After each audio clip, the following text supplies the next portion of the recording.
Good morning and welcome to the Core Connection. I'm Mira Rubin here with you on Enlightened World Network. And it's a new week, and today's topic is context and how the context that we frame questions, that we perceive ourselves, that we perceive issues, the context creates the possibility or the limit to possibility. And so we get to look today at how to create contexts that are expansive and life affirming. Good morning, Rosalind. How wonderful to start the week with you and with everybody else who's joining us.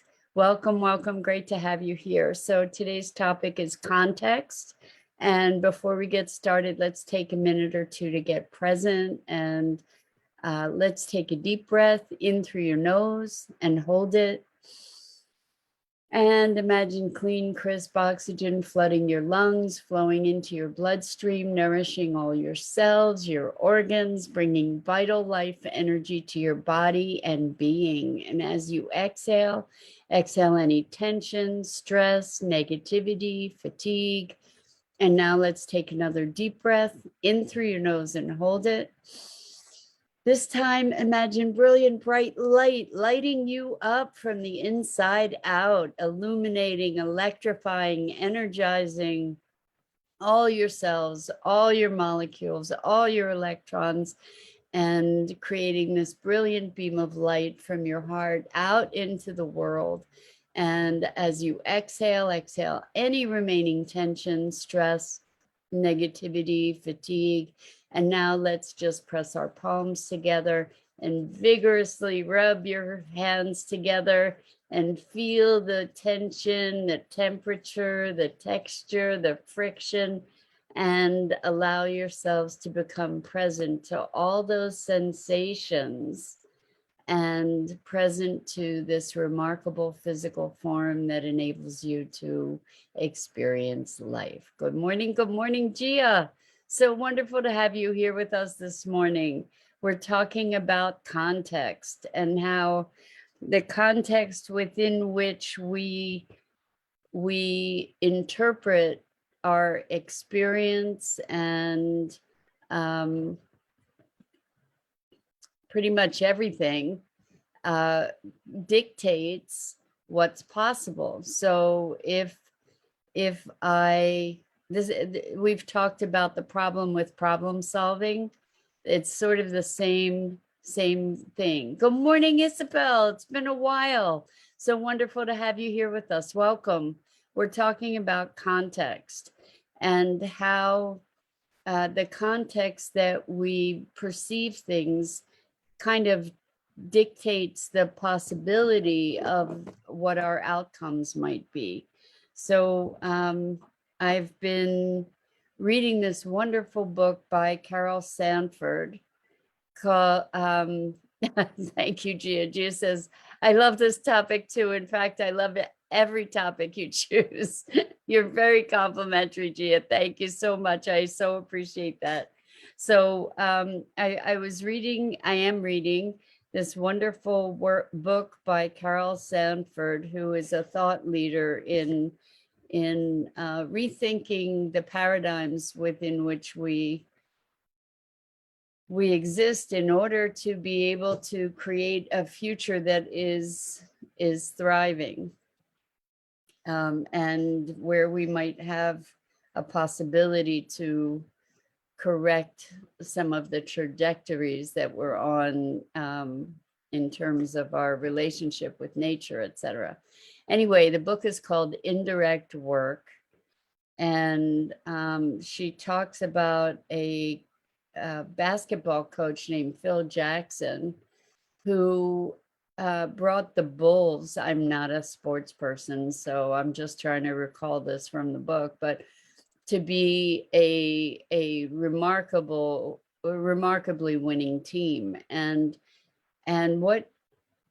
how that occurred was by creating a whole new context for the game and for themselves as players. So Gia says, I think everything we experience is all to context in which we understand and interpret every single thing. 100% Gia. Exactly. And so we get to look at that. So what Carol was talking about in the book is how this coach transformed the team from a bunch of individual players to a collective unit. He taught them how to, first of all, created a context that they worked together, and also gave them a sense of higher purpose in recognizing the impact that their game, that basketball, had on the fans and the culture, and created this very grand context that was completely interrelated. So each of the players was taught to manage their emotional states. And then as a team, they were taught to perceive themselves as a part of this team, like that the team was an entity in and of itself, that they were, when they were playing, he would have them breathe together, literally have them breathe together, for them to recognize themselves as part of an organism. So to be thinking beyond the limitation of self and maybe their star power as players, but to be in the team, where their individual interests were aligned with, or maybe even second to, or submerged in the interest of the whole, the unit. And then that unit was created or placed in a greater context of purpose and meaning of a larger culture.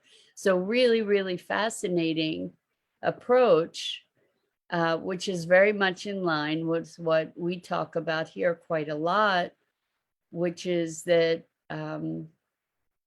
we are part of life unfolding, right? And that when we connect to being part of a greater whole, then like when we recognize that we can make a difference, that we have a voice, that we are part of this bigger thing that's happening, and that we all play a role within that context, then there's a sense of empowerment, and it's a very, very different experience than seeing myself as an isolated element, and with no influence, no possibility, no connection.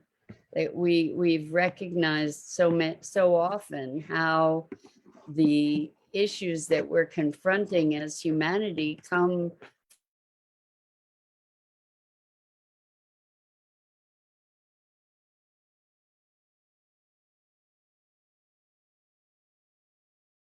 Let me see.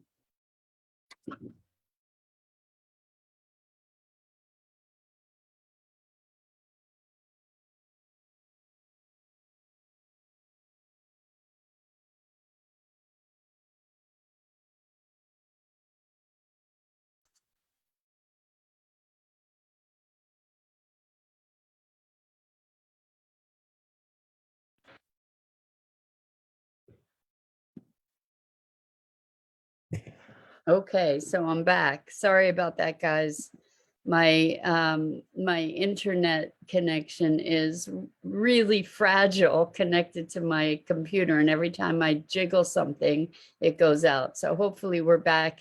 If you're able to see this message, or this broadcast, please just chime in so I know that we're good. I'm just going to try and restart Restream. Hopefully that'll bring us back. So I'm hoping you guys can still see this. Anyway, technical challenges. So we're talking about context and how all of that works. It looks like this isn't streaming now. Let me see. I'm going to start and stop and start over, I think.